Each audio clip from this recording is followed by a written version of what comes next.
السلام علیکم میرے سبھی لسنرز، آج میں پھر سے حاضر ہوں اپنے چینل اردو ناولز الاؤڈ پر ناول ابتحال کے ساتھ، جس کے رائٹر ہیں حسنہ حسین، اور یہ اس کی 7ویں ایپیسوڈ ہے PDF کے حساب سے۔ میرے چینل پر یہ اس کی 11ویں ایپیسوڈ ہے۔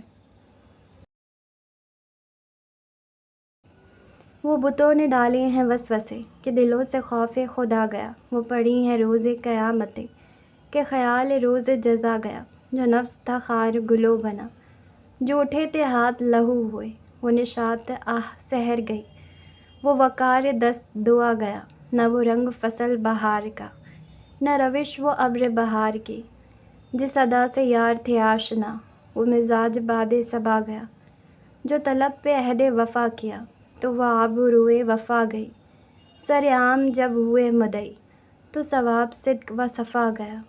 ابھی باد بان کو طے رکھو، ابھی مضطرب ہے رخ ہوا، کسی راستے میں ہے منتظر وہ سکون جو آ کے چلا گیا۔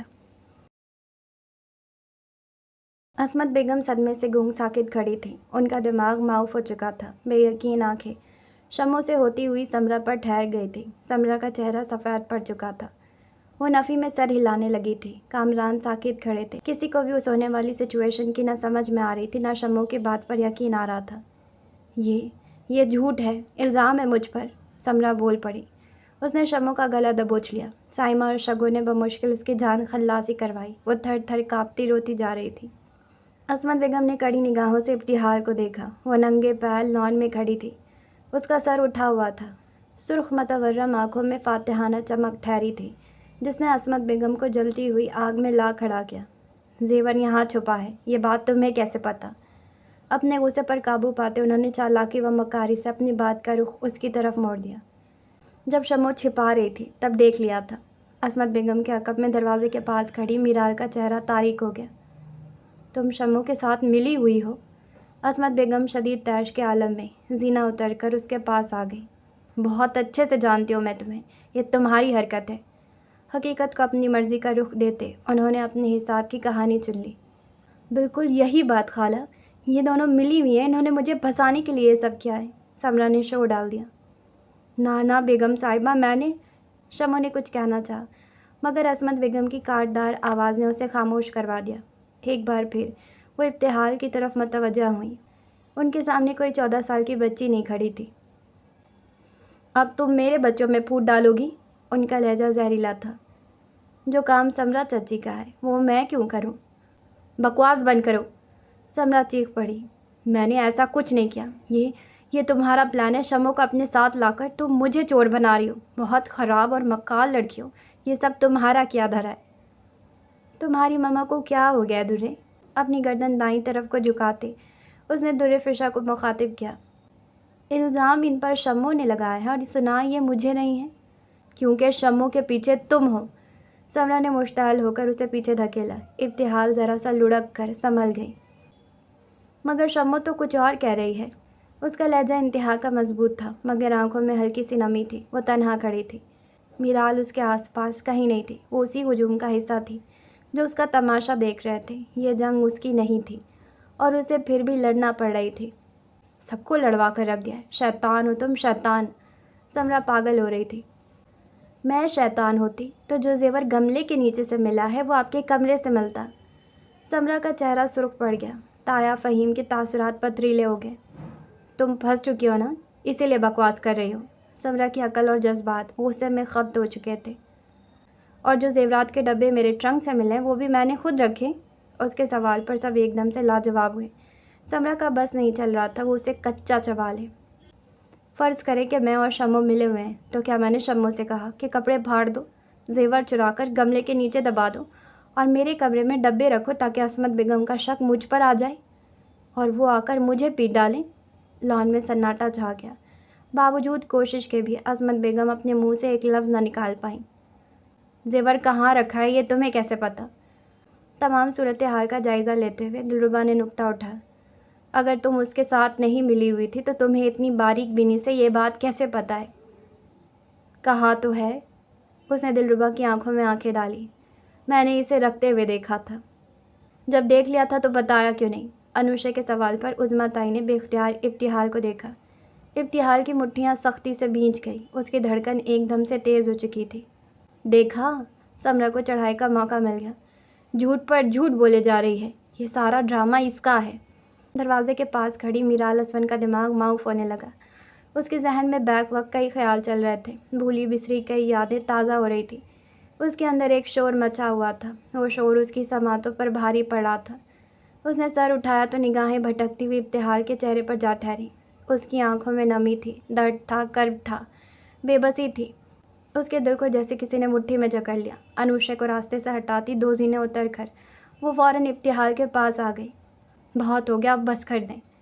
ابتہال کے آگے ڈھال بنتے ہوئے اس نے عصمت بیگم سے لجاجت بھری لہجے میں کہا، ہم بس کر دیں؟ عصمت بیگم پھنکاری، یہ جو کچھ کر رہی ہے کرتی پھرے۔ میں پوچھتی ہوں، جب اسے پتہ چلا زیور یہاں ہے تو اس نے اسی وقت کیوں نہیں بتایا؟ ابتہال کا پورا وجود ٹھنڈا پڑنے لگا۔ زیور کی جگہ بتاتے ہوئے اس نے ایک لمحے کے لیے بھی نہیں سوچا کوئی اس سے اگر پوچھ لے تو وہ کیا جواب دے گی۔ بتاؤ نا، اب چپ کیوں ہو؟ وہ کیوں بتاتی؟ میرال اسون نے سادہ سا سوال رکھ دیا۔ عصمت بیگم کی تیغ صفت نگاہیں اس کے چہرے پر گڑ گئیں۔ کیا کہا؟ جس بچی کو آپ جھوٹا کہتی ہیں ویسی کوئی بات آپ کو کیوں بتاتی؟ میرال! عصمت بیگم نے دہاڑ کر اس کا نام لیا۔ آپ جاننا چاہتی ہیں اس نے کیوں نہیں بتایا؟ سانس لینے کو وہ بس ایک پل کے لیے رکی۔ میں نے روکا تھا اسے۔ ابتہال نے جھٹکے سے سر اٹھا۔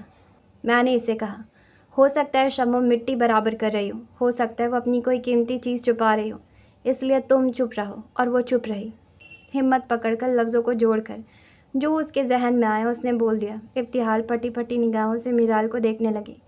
اسے اپنی سماعت پر یقین نہیں آیا تھا۔ بکواس ہے، سب بکواس ہے۔ سمرا بھڑکی، میرے خلاف تم لوگوں نے پلاننگ کی ہے، مجھ پر ایک جھوٹا الزام لگانے کے لیے تم لوگوں نے وہاں زیور چھپایا ہے۔ میرال کی آنکھوں میں کرب آ گیا۔ میں نے کبھی نہیں سوچا تھا آپ اس حد تک گر جائیں گی۔ اس کی آواز بھاری تھی۔ خالو دیکھیں اسے، بدتمیزی کر رہی ہے اب یہ مجھ سے، پاگل ہو گئی ہے۔ میرال اسون کے لیے وہاں مزید ٹھہرنا مشکل ہو گیا۔ ابتہال کا بازو پکڑے وہ جانے کے لیے مڑی ہی تھی کہ عصمت بیگم نے درشتی سے اس کا بازو پکڑ کر روکا۔ میری بات ابھی ختم نہیں ہوئی ہے، تمہاری بیٹی نے جو کچھ کیا اس کا حساب اسے دینا ہوگا۔ میری بیٹی کی وجہ سے آپ کا نقصان کم ہوا ہے، آپ کی پوتی کا زیور آپ کو مل گیا ہے۔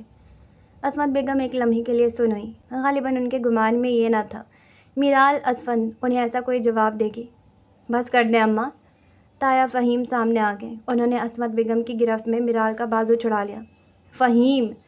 انہوں نے کچھ بے یقینی سے اپنے بڑے بیٹے کو دیکھا۔ امرین کا زیور مل چکا ہے اماں، میرے لیے یہی بات کافی ہے۔ فہیم ٹھیک کہہ رہے ہیں۔ عظمیٰ تائی کی آواز سنائی دی۔ برائیڈل ڈریس ہم دوبارہ بنوا لیں گے۔ ابتہال کی نگاہیں تایا فہیم سے ہوتی ہوئی عظمیٰ تائی کے چہرے پر جم گئی۔ اس سے پہلے کہ وہ کچھ کہتی میرال بول پڑی، میرا اور میری بیٹی کا اس معاملے میں کوئی لینا دینا نہیں ہے۔ اس کی آواز آنسوؤں سے نم تھی۔ ابتہال کا بازو اس نے مضبوطی سے پکڑ رکھا تھا۔ 14 سال ہو چکے ہیں، اس گھر کی کوئی قیمتی شے میں نے کبھی ادھر سے ادھر نہیں کی۔ میری بچی اوپری منزل پر نہیں جاتی۔ شادی کا جوڑا زیور کہاں رکھے ہیں اس کا اس سے کوئی علم نہیں۔ لاکر اور الماری کی چابیاں مالکان کے پاس ہوتی ہیں، نہ میں ڈپلیکیٹ بنوا سکتی ہوں نہ ابتہال۔ تایا فہیم خاموش رہے۔ پھر بھی آپ کو ہم پر ہی شک ہے تو؟ مجھے نہ تم پر شک ہے نہ ابتہال پر۔ تایا فہیم کی بات نے میرال کو ساکت کر دیا۔ عصمت بیگم کے سر پر پہاڑ ٹوٹ پڑا۔ سمرا کے پیروں سے کسی نے زمین کھینچ لی۔ شاہزیب کے تاثرات بھی عجیب ہو گئے۔ اس ساری سچویشن کو انجوائے کرتے انوشا بھی بدمزہ ہو گئی۔ کیا کہنا چاہتے ہو تم؟ سمرا نے کیا ہے یہ سب؟ کامران چچا بھڑک اٹھے۔ چپ کر جاؤ کامران، عصمت بیگم بول پڑیں۔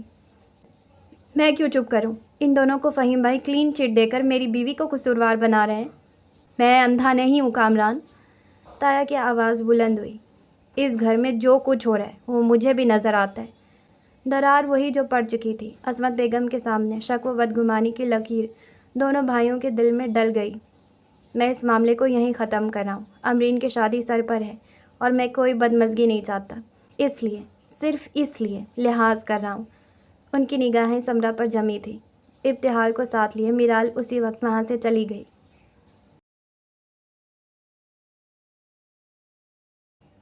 شاذل کبیر صبح کے 7 بجے اپنی لینڈ کروزر پر گھر سے روانہ ہو چکا تھا۔ مطلع صاف تھا، فضا پرسکون۔ اسے کبھی امید تھی کہ وہ شام تک ہی ہرنائی پہنچ جائے گا۔